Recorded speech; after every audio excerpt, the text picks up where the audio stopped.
sudah siap. Pemerintah akan menaikkan pajak pertambahan nilai sebesar 12% yang rencananya mulai berlaku bulan Januari tahun depan. Keputusan pemerintah ini sudah dipastikan akan semakin membuat rakyat terpuruk.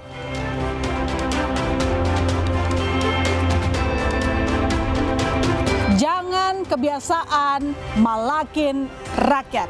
Ini adalah satu dari sekian banyak surat penolakan yang menjadi trending di jagat maya sepekan terakhir. Rakyat cemas, was-was karena pundi-pundi keuangan mereka akan semakin terkuras.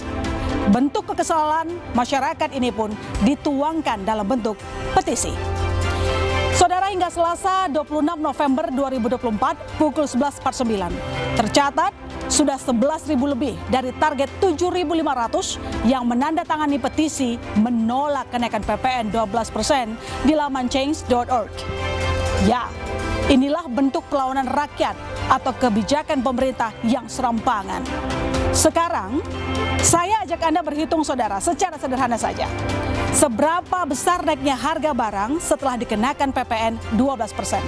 Katakanlah Anda membeli ponsel seharga 3 juta rupiah, maka PPN yang harus Anda bayar sebesar 360 ribu rupiah. Jadi total yang harus Anda bayar untuk ponsel tadi 3.360.000 rupiah. Sedangkan jika PPN 11% seperti saat ini, maka total uang yang harus Anda keluarkan untuk membeli handphone seharga 3 juta adalah 3.330.000 rupiah. PPN memang salah satu sumber penerimaan negara yang penting karena menyumbang 17 hingga 29% dari total pendapatan negara. Namun, banyak pihak menilai kebijakan menaikkan PPN belum tentu optimal menggerek penerimaan negara. Sebaliknya, daya beli dan konsumsi masyarakat bisa turun. Sekarang saja sudah ada ajakan frugal living di media sosial.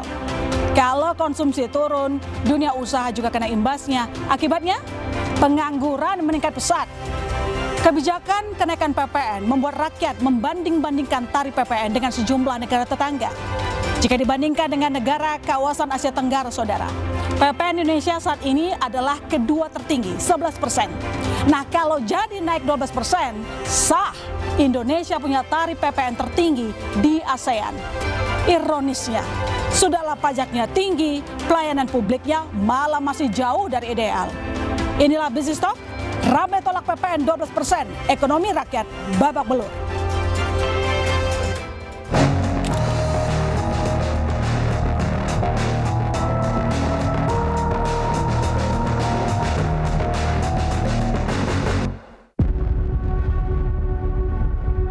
Aksi protes menggema di media sosial lantaran pemerintah tetap akan menaikkan pajak pertambahan nilai PPN menjadi 12% tahun depan. Mulai dari gerakan menolak kenaikan PPN hingga ajakan hidup hemat atau frugal living. Masyarakat marah atas kebijakan pemerintah yang dinilai seenaknya di saat kondisi ekonomi masyarakat sedang susah. Seakan tak mau dinilai gegabah, Menteri Keuangan Sri Mulyani beralasan kenaikan PPN sudah dikaji secara matang, bahkan sudah dibahas dan disetujui DPR. Meskipun kita membuat policy mengenai perpajakan termasuk PPN ini, bukannya membabi buta dan seolah-olah tidak punya afirmasi atau perhatian terhadap beberapa sektor-sektor seperti kesehatan, pendidikan, dan bahkan makanan pokok waktu itu termasuk. Debatnya cukup panjang di sini. Para ekonom pun sudah memprediksi naiknya PPN akan menyebabkan harga makanan dan minuman serta sejumlah barang di retail modern naik signifikan. Akibatnya, konsumen akan menunda belanja yang akhirnya melemahkan konsumsi rumah tangga. Efek dari tarif PPN ini buruk atau negatif pada perekonomian secara agregat, secara total aktivitas, khususnya konsumsi rumah tangga yang membentuk sebagian besar produk domestik bruto Indonesia. Oleh karena itu, pemerintah harusnya tidak berburu di kebun binatang dengan menaikkan tarif PPN kalau ingin rasio pajaknya meningkat. Sebelumnya saat masa kampanye, Presiden Prabowo pernah berjanji tidak akan menaikkan pajak dan akan mengelola pajak dengan efisien. Prabowo bahkan menyebut menaikkan pajak setinggi-tingginya bukanlah solusi.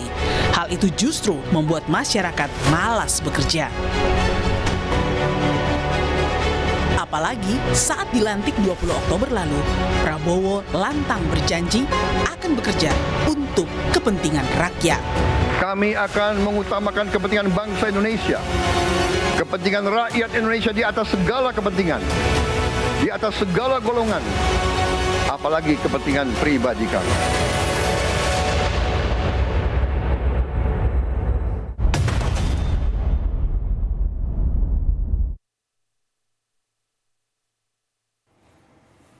Ya, ramai tolak PPN 12%, ekonomi rakyat babak belur. Untuk membahasnya sudah hadir di studio ada Richard Azhar, penggagas petisi tolak PPN 12% dari Bareng Warga ya. Selamat malam Richard. Malam. Terima kasih telah bergabung di Kompas TV. Saya juga menyapa Mas Teguh Rifki, ekonom dari UI. Selamat malam Mas Teguh. Malam. Mas Rifki, terima kasih banyak telah bergabung. Dan tentu saja Mas Syamsul Azhar, wartawan senior Konten. Selamat malam. Selamat malam Mbak Ila. Dan bergabung melalui Zoom ada Pak Erwin Aksa, anggota Komisi 11 DPR, fraksi Golkar. Selamat malam, Pak Erwin. Selamat malam. Terima kasih telah bergabung bersama kami. Di segmen ini kita khusus mendengarkan dulu curhat dari Richard. Richard, saya mau tahu bagaimana awalnya sampai kamu kepikiran buat campaign tolak PPN di medsos, dilanjutkan bahkan buat petisi. Baik, ya. Sebenarnya pertama-tama mungkin awal cuma pengen curhat dulu, curhat karena saya rasa ya, bukan saya doang, di seumuran saya tuh banyak yang resah gitu ya. Triggernya adalah memang waktu itu saya menulis sebuah draft manifesto gitu ya, yang dimana kita itu kok takut ya, baru 8 hari dilantik kabinet baru, kok sepertinya banyak yang nggak sesuai gitu ya dengan harapannya gitu. Jadinya terjunlah dan masuk ke sosial media, ke Twitter, kita bikin movement dan kepikiran ternyata yang marah-marah tuh udah banyak gitu ya, udah banyak. Dan aku kepikiran jadinya gimana ya caranya kita bisa konversikan kemarahan ini, suara-suara memang warga-warga sipil yang orang-orang biasa menjadi sesuatu yang konkret. Dan aku kepikiran sepertinya hari ini lebih mudah kita untuk gerak via sosial media, via internet, dan akhirnya terpikirlah ide petisi itu yang jujur kaget juga ya, disambut baik dan per hari ini ada 12.900 tanda tangannya gitu. Mungkin kita cek dulu kali ya. Kita cek dulu. Berapa banyak sekarang? Sudah berapa banyak? Tadi soalnya pagi itu 11 ribuan. 11 ribu. Iya. Padahal targetnya cuma 7 ribuan. Begitu. Benar. Ternyata sekarang katanya sudah mencapai 12 ribuan. 12.900. Oke, boleh tunjukkan ke pemirsa? Sini ya. Iya. Oke, jadi sudah mencapai 12 ribuan. Targetnya mau dinaikin lagi atau gimana? Targetnya sampai bapak-bapak yang ada di sana, pejabat-pejabat, Kementerian Keuangan gitu ya, dan Pak Presiden tahu gitu bahwa ini tuh bukan sekedar angka, ini tuh benar-benar warga negara, warga sipil yang memang resah gitu ya, dan dari berbagai kalangan. Itu sih harapannya ya. Ya kalau misalkan 10.000 kurang, ya udah 50.000 atau nggak tahu, coba kita tanya ke Pak Erwin, butuh angka berapa Pak untuk bisa dibatalkan? Oke, baik. Nanti saya ke Pak Erwin, tapi ke kamu dulu. Richard, artinya memang dari awal ketika membuat gerakan ini, kamu risau, teman-teman risau. Risaunya sejak kapan? Karena kan sebenarnya PPN ini sudah sejak tahun 2021 sudah didiskusikan, dan sekarang yang ditegaskan bahwa akan disahkan. Benar. Risaunya sejak kapan? Risaunya mungkin udah lama tapi ini jadinya kayak kolektif ya, berkolektif, menumpuk gitu ya. Karena kita ya, saya sendiri sebagai karyawan swasta, kita lihat ada fenomena PHK di mana-mana. Pasca Covid, teman-teman saya juga yang kena PHK banyak yang belum bekerja sampai hari ini gitu ya. Dan melihat berita juga itu angka middle class kan turun ya, ke bawah ya, turun ya. Selama 5 tahun terakhir. Selama 5 tahun terakhir, tabungannya juga rata-rata udah turun juga selama 2 tahun ke belakang. Dan ya mau kayak gimana lagi sih gitu, mau dibikin seburuk apa lagi sih gitu. Dan jadinya kayaknya nggak bisa diem deh gitu. Dan akhirnya saya milih ya udahlah, harusnya tetap berisik deh kayaknya. Dan dalam kondisi sekarang memang Richard sendiri mengalami tekanan? Yes, pastinya gitu. Karena kan saya juga pasti punya orang tua juga yang harus di-provide gitu kan, dan kebutuhan sehari-hari. Dan saya rasa saya nggak sendiri gitu ya, dan jadi saya juga pengen juga jadi wadah buat teman-teman juga gitu, bahwa ya warga sipil mah ngomong aja, jangan takut gitu ya. Itu sih ya pesan yang pengen dikasih tahu. Dan teman-teman di dari bareng warga ini Iya. juga banyak kan anak muda begitu Iya. ya.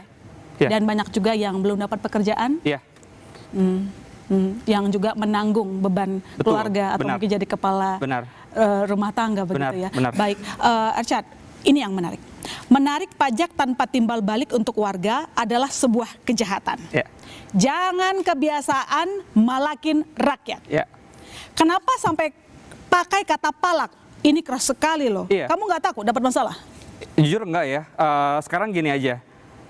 Kita tuh kan wajib pajak ya. Kita tuh bayar pajak, pajak penghasilan, pajak PPN yang hari ini kita bicarakan. Itu kan saya ngelihatnya ya, secara awam saya ngelihatnya kok yang wajib pajak kayaknya dihukum gitu. Ditambahin terus, ya kan, 11 ke 12%, bahkan awalnya kan 10% kan. Dan dalam waktu yang singkat dinaikin terus gitu. Sedangkan ya kita ngerasa kok nggak fair ya. Ngelihat berita, ngelihat news, oh yang masuk prolegnas adalah tax amnesty gitu ya, malah dimaafkan, malah diampunin. Padahal mereka kan yang jahat, mereka yang pengemplang. Kenapa jadi mereka dimaafin, kita ditambahin gitu? Itu kan sebenarnya nggak perlu pengetahuan yang luas ya untuk bisa memahami itu, bahwa ini kayak nggak fair deh. Itu mungkin yang kita rasain ya. Jadi penolakan terhadap kenaikan PPN ini Ya. karena lebih berat bahwa Richard merasa ada ketidakadilan bagaimana pemerintah memperlakukan rakyat kecil Ya. sama rakyat kaya. Iya. Itu yang kamu jelas, lihat? Jelas. Iya. Kalau PPN-nya naik sebenarnya bukan jadi masalah asal semua sama, ada juga kebijakan tertentu untuk orang kaya atau Oh iya dong, harusnya yang dipajakin yang benar-benar punya penghasilan yang besar gitu ya, yang memang spendingnya luar biasa gitu, jangan rakyat menengah dan kecil lagi yang diperas. Oke. Gitu. Richard, tadi memang kamu cerita soal kegundahan. Ya. Tapi kegundahan itu biasanya kan ada bayang-bayang buruk di masa depan. Ya. Apa yang paling kamu dan teman-teman takutkan kalau PPN 12%, jadi 12% tetap jadi dilakukan? Pasti kalau saya ngelihatnya saat orang-orang ini nggak bisa hidup dengan baik, saya takutnya nanti ke angka kriminalitas pasti ya jadi tinggi. Itu sih yang mungkin itu ditariknya terlalu jauh, tapi kayak akan Kehidupan kesana kamu gitu. pribadi mungkin Betul. apa yang paling kamu takutkan? Ya pasti spending sih Mbak, pasti karena memang hari ini aja kita kan sudah terseok-seok gitu ya, gitu sih. Oke, baik. Nanti kita lanjutkan lagi, Baik. Richard. Saudara, kenaikan tarif PPN ini digempur penolakan dari rakyat. Pemerintah janji setoran PPN dari rakyat akan kembali ke rakyat. Apa jaminannya? Kami kembali sesaat lagi.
Keputusan pemerintah untuk tetap menaikkan pajak pertambahan nilai (PPN) tahun depan menuai protes dari pedagang di sejumlah daerah.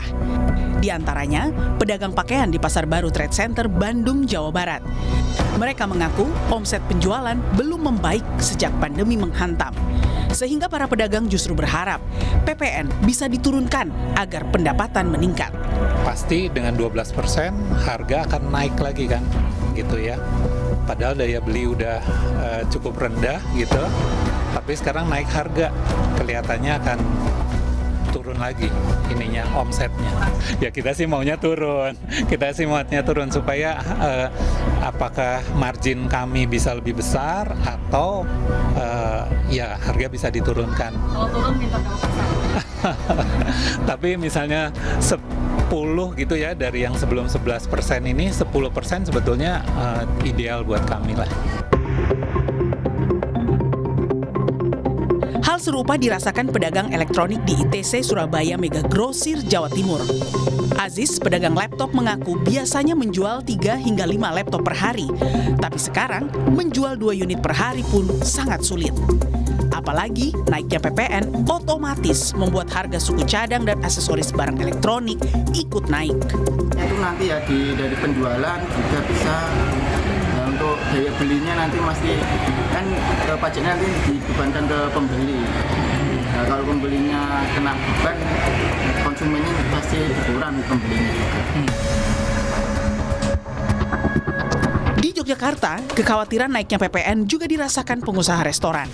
Meski makanan yang dijual di restoran tak kena PPN, tapi bahan baku yang digunakan masuk objek pajak terkena PPN. Pemilik restoran pun mengaku tak leluasa menaikkan harga karena dampaknya akan kehilangan para konsumen. Pengalaman kami yang sudah setiap kali mau menjelang Natal dan Tahun Baru, harga bahan baku juga akan naik. Misalnya telur, daging, itu secara otomatis akan naik dan kita nggak bisa serta-merta kemudian menaikkan harga begitu saja. Apalagi ditambah ada isu kenaikan PPN itu ya? Ya, jadi sudah kita nggak bisa menaikkan harga, bahan baku naik, besok Januari nggak akan mungkin turun gitu. Sudah nggak turun, tambah PPN naik. Kenaikan PPN pada akhirnya bukan hanya membebani konsumen, tapi juga menyusahkan para pedagang. Realitas situasi ini seharusnya membuka mata dan hati pemerintah untuk menunda keputusan mengerek PPN tahun depan.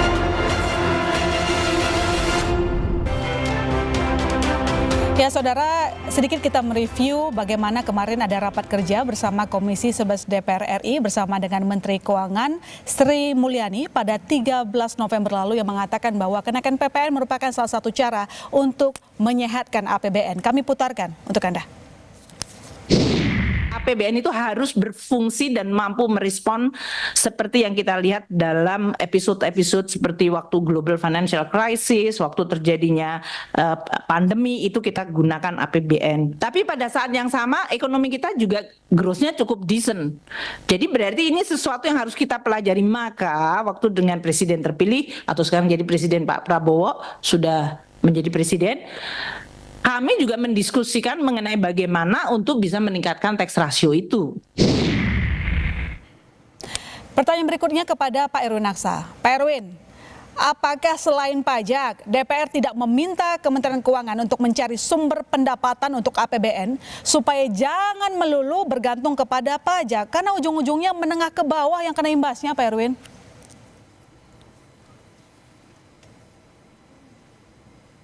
Pak Erwin, suaranya belum keluar, mungkin ke mute. Sorry. Oke. Jadi saya pertama ingin menyampaikan bahwa APBN 2025 kita itu sudah disahkan. Dan yang perlu saya sampaikan di sini bahwa asumsi PPN yang rame-rame dibicarakan 12% itu tidak dimasukkan di dalam APBN kita yang sudah disepakati antara pemerintah dan DPR, yaitu APBN 2025. Sehingga kalau ada perubahan yang ingin dilakukan oleh pemerintah, maka saya harap pemerintah untuk segera mengajukan perubahan APBN 2025 secepatnya. Karena asumsi yang ada di APBN 2025 itu tidak memasukkan PPN 12% di situ. Jadi saya kira kita harus sabar, kita harus melihat, dan saya kira reaksi masyarakat sudah bagus ya terhadap PPN 12% ini, dan kami menerima bahwa ini menjadi beban buat masyarakat. Dan saya berharap juga Kementerian Keuangan untuk bisa lebih kreatif dalam meningkatkan pendapatan negara. Jadi ekstensifikasi yang lebih penting di sini ya daripada menaikkan rate pajak itu sendiri. Tetapi sekali lagi bahwa apapun ini adalah produk dari undang-undang harmonisasi perpajakan kita yang tahun 2021 itu. Dan di situ sudah jelas ditulis semuanya, tetapi kembali lagi bahwa ada undang-undang APBN, yaitu APBN 2025, di mana asumsi yang disampaikan dalam undang-undang itu belum dimasukkan. Oke, Pak Erwin, karena tadi yang mengatakan bahwa memang selama ini juga pemerintah dalam hal ini Kemenkyu berdalih dasar menaikkan PPN 12% karena amanat undang-undang harmonisasi peraturan perpajakan yang tadi Anda mention. Tapi kan kalau kita lihat dalam pasal 7 disebutkan tarif PPN dapat diubah menjadi paling rendah 5% dan paling tinggi 15%. Artinya kan undang-undang tidak mewajibkan untuk naik loh, Pak. Ya memang kan tidak itu harus ada PP-nya, harus ada peraturan turunannya lagi. Iya. Nah, yang saya ingin sampaikan bahwa kita berpatokan kepada Undang-Undang APBN 2025, di mana di situ masih menggunakan asumsi dari tarif pajak yang lama, gitu. Jadi belum menggunakan asumsi Undang-Undang HPP yang belum disahkan menggunakan 2021. asumsi Undang-Undang HPP. Artinya kalau dari Komisi 11 Pak Erwin sendiri tengah menunggu inisiatif dari pemerintah. Iya, kita menunggu inisiatif dari pemerintah. Kalau memang pemerintah ada perubahan atau ada rencana untuk melakukan ekstensifikasi, karena di situ juga di dalam undang-undang juga mencakup tentang cukai. Ya. Kemudian juga ada terkait dengan pajak natura ya, dan beberapa hal lagi. Jadi pajak terhadap minuman manis ya, terus kemudian juga pajak karbon. Jadi banyak yang dibicarakan di situ, bukan hanya PPN, tetapi kembali lagi bahwa APBN 2025 itu tidak memasukkan asumsi dari Undang-Undang HPP yang ada kenaikan daripada. Tapi kalau diajukan Pak Erwin sendiri Komisi 11 bakal setuju nggak? Kalau diajukan tentunya kita tolak karena ini aspirasi dari masyarakat. Ini beban buat masyarakat. Ya, kami sebagai wakil rakyat tidak ingin membebani rakyat dengan pajak-pajak yang kemudian jadi beban. Ya. Ngomong-ngomong soal Kementerian Keuangan, Saudara, sebenarnya kami dari kemarin lebih tepatnya sudah mencoba menghubungi pihak Kementerian Keuangan, semua pihak mulai dari wakil menterinya, dirjennya, tapi kemudian katanya berhalangan untuk hadir, jadi tidak ada delegasi yang dikirimkan. Pun kami ke Direktorat Jenderal Pajak untuk meminta narasumber, baik dirjennya maupun utusan, ternyata tidak dikirimkan hingga malam hari ini. Tidak apa-apa, kita bahas bersama-sama saja dengan Komisi 11 DPR RI. Saya ke Mas Rifki. Mas Rifki, kalau tadi kan kita sudah dengarkan pernyataan dari Pak Erwin begitu, kalau memang ini sudah disahkan, tadi kita dengar bahwa Menteri Keuangan dengan tegas loh mengatakan bahwa PPN 12% harus dinaikkan untuk menyehatkan APBN. Masih bisa dibatalkan nggak sih kalau kayak gini? Sebetulnya kalau dibatalkan itu mungkin bisa, mungkin enggak gitu. Mungkin bisa, mungkin enggak. Ya, itu isu yang memang masih terus bergulir ya, seperti tadi Pak Erwin juga sampaikan. Tapi memang isu lebih besarnya ini bukan semata-mata hanya di PPN. Isu lebih besarnya adalah bahwa tax ratio kita itu rendah. Rendahnya tax ratio kita itu membatasi berbagai macam fungsi fiskal. Salah satu fungsi yang utama adalah redistribusi. Artinya untuk meredistribusi kekayaan, welfare, wealth dari yang kaya ke masyarakat yang miskin atau membutuhkan. Nah, isunya adalah dari tax ratio kita yang rendah, ini kemudian bagaimana cara menaikkannya. Ada macam-macam PPH, PPN, cukai, dan lain semacamnya. Tapi ternyata yang diandalkan PPN. Betul. Isunya adalah sekarang memang di Indonesia itu dengan catatan informalitas yang tinggi, PPN itu relatif instrumen yang paling simpel. Nggak perlu mengidentifikasi wajib pajaknya siapa, segala macam, tiap transaksi itu kena PPN. Gitu. Nah, sekarang mungkin yang menjadi perdebatan atau mendapatkan resistensi dari masyarakat lebih ke arah dari isu fairness-nya. Gitu. Jadi memang bahwa tujuannya tepat untuk menaikkan tax ratio, tapi instrumennya juga ini yang mungkin menjadi momentumnya kurang pas gitu. Karena kalau kita bicara ada penurunan daya beli kelas menengah misalnya, lalu kemudian banyak mass layoff atau pengangguran dan pabrik-pabrik tutup. Nah, inilah yang kemudian membuat masyarakat sensitif terhadap PPN karena semuanya kena. Tapi memang tetap ini yang paling utama isunya adalah daya beli kita masih lemah, tax ratio masih rendah, sehingga kemudian fungsi redistribusi tadi yang harusnya dijalankan oleh negara ini menjadi tidak optimum. Lalu menurut Anda kalau misalnya pemerintah membawa undang-undang HPP sebagai alasan kenaikan PPN 12% itu salah? Sebetulnya bilang salah juga tidak terlalu tepat, tapi mungkin saya akan katakan kurang komplit. Artinya PPN dinaikkan itu seperti yang sudah dilakukan sebelum-sebelumnya oleh pemerintah saat menaikkan pajak, menyesuaikan harga subsidi BBM misalnya. Yang mungkin masih missing dari sekarang itu adalah apa yang kemudian akan dilakukan pemerintah untuk memperbaiki daya beli, untuk melindungi masyarakat yang kemudian miskin dan rentan. Kita tahu misalnya di 2022 saat harga subsidi BBM diturunkan atau harga BBM-nya naik, itu pemerintah waktu itu cukup clear message-nya adalah kita akan menambah bantuan sosial, melindungi masyarakat yang miskin dan rentan, dan seterusnya. Begitupun saat PPN naik di 2021 ke 22 itu bahwa langkah pemerintah dengan tambahan penerimaan itu juga cenderung merefleksikan fungsi redistributif fiskal tadi. Nah, ini yang mungkin masih belum terlalu kelihatan dari sisi pemerintah. Nanti saya mau follow up. Kenapa bisa tax ratio kita rendah padahal untuk PPN-nya sendiri itu tarifnya nggak sama dengan negara-negara maju, katakanlah Singapura yang PPN cuma 9% gitu. Saya ke Syed. Imbas dari petisi tolak PPN 12%, ini kalau kita lihat kemarin Ditjen Pajak sampai menjawab kemarahan dengan memberikan penjelasan soal manfaat dari naiknya PPN untuk rakyat. Saya bacakan pernyataan Direktur Penyuluhan Pelayanan dan Humas DJP Dwi Astuti.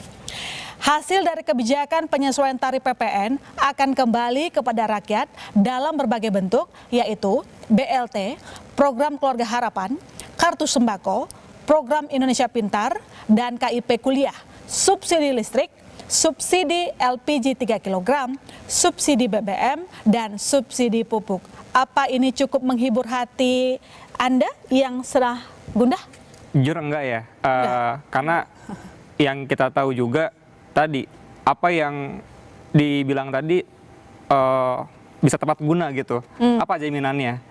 Yang pertama itu kan, dan pasti akhirnya nggak semuanya juga bisa senang dengan kabar itu, karena yang kita lihat kan kaum menengah ini dianggap miskin enggak, dianggap kaya juga enggak. Itu dapat kan bantalan enggak, tapi pengeluaran nambah terus. Itu dia kan, kita gajinya segitu-gitu aja, gitu kan, tapi ya tadi kena imbasnya. Dan ya kalau saya sendiri gitu ya, dan teman-teman middle class, ya sembako, BLT yang nggak akan dapat gitu. Itu kan sebenarnya kan nggak menjawab gitu buat saya sendiri ya, dan nggak terhibur sama sekali sebenarnya. Gitu. Tidak terhibur sama sekali. Baik, nanti kita lanjutkan lagi. Ada Mas Syamsul yang siap menjawab dengan data-data redaksional kontan. Dan saudara, setelah Filipina, Indonesia berada di urutan kedua dengan tarif PPN tertinggi di Asia Tenggara. Tapi rasio pajak kita masih lebih rendah dari negara-negara lain. Lalu kenapa pemerintah masih kekeh menaikkan PPN jadi 12%? Kami segera kembali.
Kita lanjutkan dialog kita malam ini, Saudara. Bulan Mei lalu, ini Menko Perekonomian Erlangga Hartarto menyebut kenaikan PPN untuk menaikkan penerimaan pajak. Berikut kami putarkan lagi pernyataan Erlangga Hartarto. Yang pertama, strategi ke depan adalah bukan kerek PPN, tapi kerek penghasilan pajak. Nah, tentu kerek penghasilan pajak diharapkan dengan implementasi daripada sistem yang lebih baik. Ya, tentu kalau di Kementerian, di Dirjen Pajak kan ada sistem implementasi dari Kortex. Kita harapkan itu bisa maksimal. Untuk PPN yang tadi, apakah berarti akan ada ruang untuk dikaji ulang? Ya, tentu kita targetnya kenaikan pendapatan dari perpajakan. Ya, ini merupakan pernyataan pada 11 Mei lalu, Mas Rifki. Jadi pertanyaannya, apakah hanya dengan menaikkan PPN satu-satunya cara untuk tingkatkan penerimaan negara? Sebetulnya enggak. Kalau kita lihat sebetulnya ada beberapa cara lain. Ini ada beberapa studi menunjukkan salah satunya yang juga cukup signifikan bisa meningkat penerimaan pajak itu tanpa harus menaikkan tarif pajak adalah perbaikan sistem administrasi perpajakan. Lalu misalnya penambahan jumlah personil pegawai pajak, karena salah satu studi dari Pak Ati Basri itu juga menunjukkan bahwa di level tertentu kantor pajak itu bebannya sangat tinggi untuk pegawainya, sehingga kemudian potensi tidak optimumnya penerimaan pajak itu masih ada di situ. Jadi memang itu salah satu cara. Cara lain adalah kemudian meningkatkan sektor formalnya. Jadi informalitas kita yang cukup tinggi ini juga merefleksikan kemampuan kita menarik pajak dari para masyarakat tadi. Gitu. Selama ini apakah Anda melihat pemerintah kurang kreatif atau bagaimana sebenarnya? Miss-nya di mana? Lubangnya di mana yang akhirnya membuat tadi kembali ke pernyataan Anda di awal soal rasio pajak kita rendah, begitu kan? Silakan. Sebetulnya ini mungkin salah satu isunya adalah dari sisi enforcement. Kalau kita melihat ini, dan ini bukan hanya isu di Indonesia saja. Di banyak negara berkembang, enforcement pajak itu memang cukup sulit dilakukan. Sehingga biasanya akan beralih ke instrumen-instrumen yang butuh law enforcement. Seperti PPN itu kan nggak perlu mencari siapa yang pendapatannya tinggi, siapa yang pendapatannya formal informal, pokoknya setiap agak males ya cari sumber yang lain. Sebetulnya satu belum tentu bisa dikatakan males, tapi lebih karena kemampuan pemerintah, state capacity-nya juga tidak terlalu besar untuk mengenforce itu. Beda misalnya dengan negara maju yang sistem supervisi dan surveillance terhadap pendapatan masyarakatnya juga sudah jauh lebih komprehensif. Oke, baik. Saya ke Pak Erwin Aksa. Pak Erwin, ini kalau kita lihat data Pak Erwin, setelah Filipina, Indonesia berada di urutan kedua dengan tarif PPN tertinggi di Asia Tenggara. Jadi kalau misalnya jadi naik berarti udah yang tertinggi, sama dengan Filipina 12%. Tapi masalahnya begini, rasio pajak kita masih lebih rendah dari negara-negara lain termasuk Singapura. Lalu kenapa pemerintah masih kekeh menaikkan PPN jadi 12% menurut Anda? Pak Erwin, suaranya hilang lagi. Sorry. Oke. Karena begini ya, karena kita kembali lagi bahwa ada undang-undang APBN, ya, ada undang-undang HPP. Jadi kembali lagi bahwa undang-undang terkait dengan PPN yang tadi ramai dibicarakan itu harus ada peraturan pemerintahnya dan juga peraturan turunan, di mana harus dikonsultasikan dengan Komisi 11. Jadi sampai hari ini bahkan cukai pun itu belum dibahas secara detail. Jadi kita jangan terjebak dengan PPN saja, tetapi kita juga melihat pemerintah harus melakukan ekstensifikasi yang tadi disampaikan dengan menggunakan elektronik. Sekarang ini pemerintah memiliki yang namanya Kortex yang investasinya saya dengar 4 triliun rupiah. Elektronifikasi tersebut mudah-mudahan itu bisa melakukan ekstensifikasi karena semua lembaga di Indonesia itu bergabung ya. Bagaimana transaksi yang ada di OJK sana itu bisa masuk ke dalam sistem ini. Bagaimana Pak Erwin, ada yang mau saya tanya, maaf saya potong Pak Erwin. Memang masih banyak begitu tadi selain dari PPN ada cukai yang Anda katakan, tapi saya kembali ke cukai. Sebenarnya kan sudah dari 2021 dibahas. Kemana legislatif selama ini? Kemana Komisi 11? Kenapa sekarang baru minta ini loh, nunggu Kemenkyu? Karena begini, kita ada undang-undang HPP tersebut ya, bahwa saja di situ ada progresif daripada kenaikan cukai. Nah, kita ada cukai pemanis, ya, ada cukai minuman manis yang akan diterapkan di 2025 ini. Ya, kemudian juga ada kenaikan terhadap cukai rokok listrik itu. Ya, siapa yang suka pakai rokok listrik sekarang itu cukainya akan dinaikkan juga. Tetapi tarifnya berapa ini belum dibahas. Walaupun sudah ada di undang-undang HPP, tetapi belum ada pembahasan detail dengan Komisi 11. Jadi kembali lagi undang-undang APBN 2025, kalau seandainya memang ada perubahan, ya segera dimasukkan naskahnya kepada kami untuk dibahas. Saya ke Mas Samsul. Mas Samsul, menaikkan PPN ini memang cara paling mudah begitu ya, untuk mendapatkan penerimaan negara. Karena bisa langsung menaikkan penerimaan negara itu lebih dari 100 triliun rupiah begitu. Nah, tapi pertanyaan saya sama seperti ke Mas Rifki tadi. Apakah memang menaikkan PPN adalah cara satu-satunya untuk mengisi kantong negara? Nah, sebenarnya ini agak kurang elok saya mengupas istilah yang mungkin tahun 2000 awal gitu, kita ada istilah berburu di kebun binatang. Inilah yang dilakukan. Yang di depan mata kita ada di hutan, susah nyarinya, lebih banyak hewannya, tapi di depan mata kita ada kebun binatang yang bisa kita tangkap. Nah, itu yang dilakukan sekarang.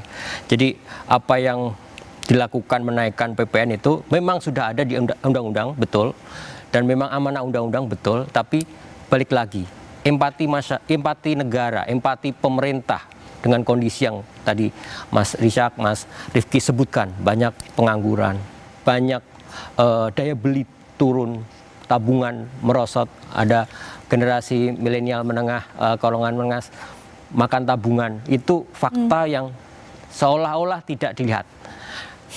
Terlepas dari itu, banyak cara sebenarnya yang bisa dilakukan. Pak Erwin, ada beberapa misalkan pengenaan pajak 0%, PPN 0%, itu yang sebenarnya perlu direview. Di naskah akademik penyusunan undang-undang ini sebenarnya sudah dijerentrengkan semuanya. Ada namanya PPN untuk persenjataan. Itu di negara lain nggak dikenakan. Di Singapura nggak mengenakan itu. Kita impor senjata, itu kita free PPN. Nah, itu sebenarnya bisa.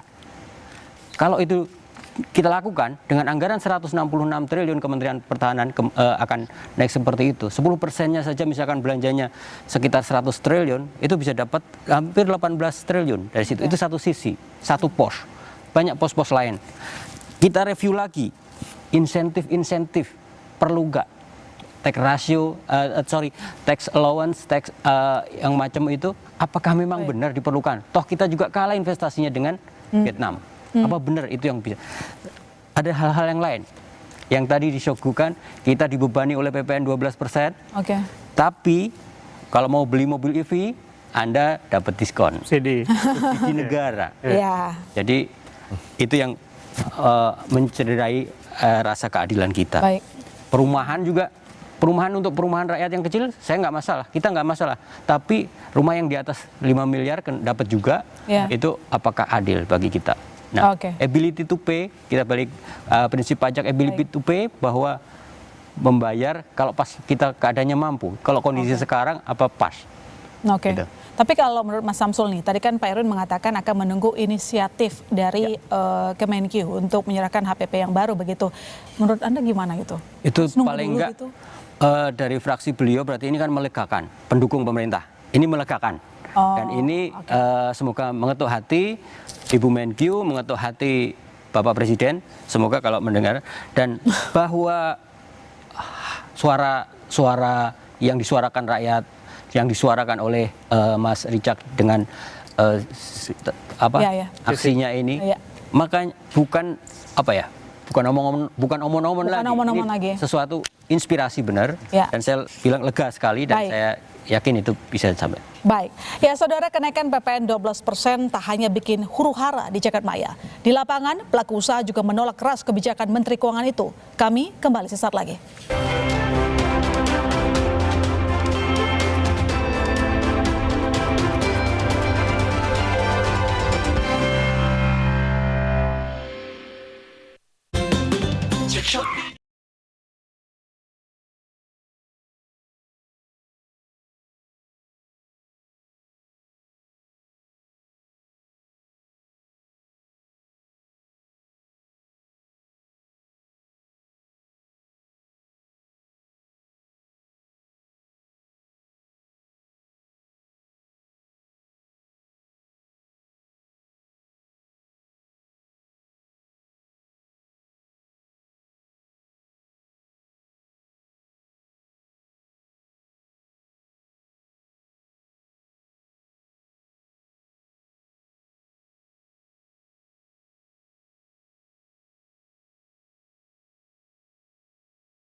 Saudara, dunia usaha mengaku keberatan jika PPN dinaikkan karena harga-harga dipastikan naik.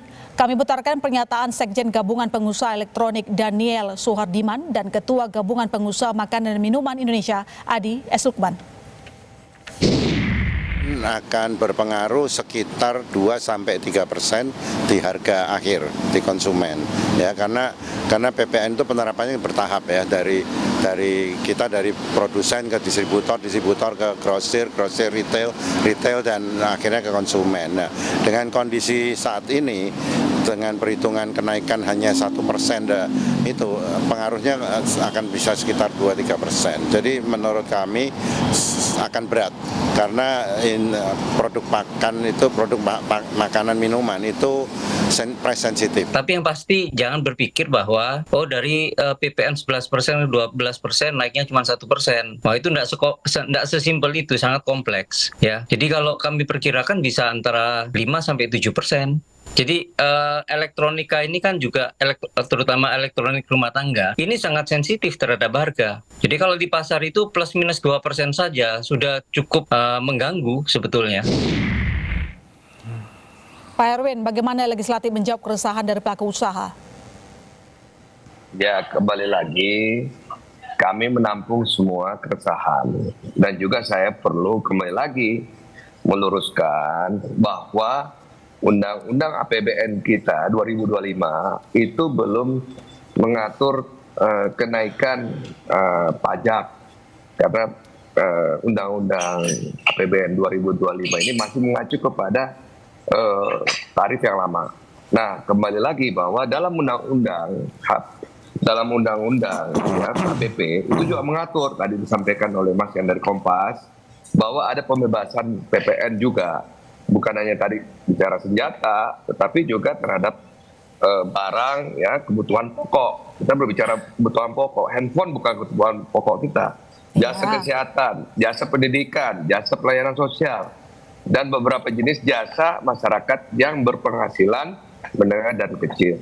Dan kembali lagi ini harus diatur oleh pemerintah melalui peraturan pemerintah dan juga nanti Menteri Keuangan.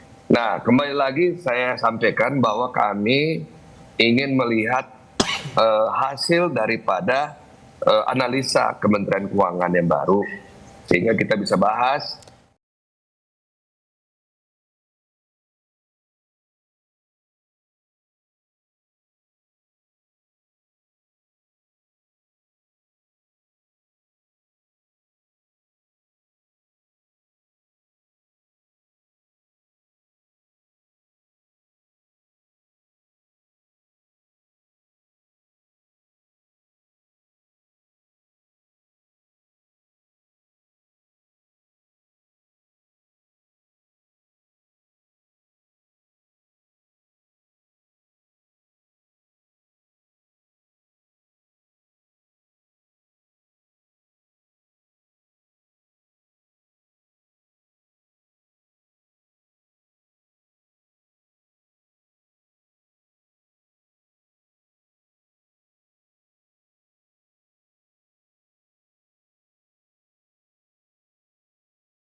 Ketahui persiapan berbagai pihak. KPUD, TPS-TPS, para calon kepala daerah, dan masyarakat umum pada hari H pemungutan suara. Ikuti Menuju Kotak Suara, Rabu 27 November, pukul 4 pagi, live. Rumah Pilkada, Kompas TV.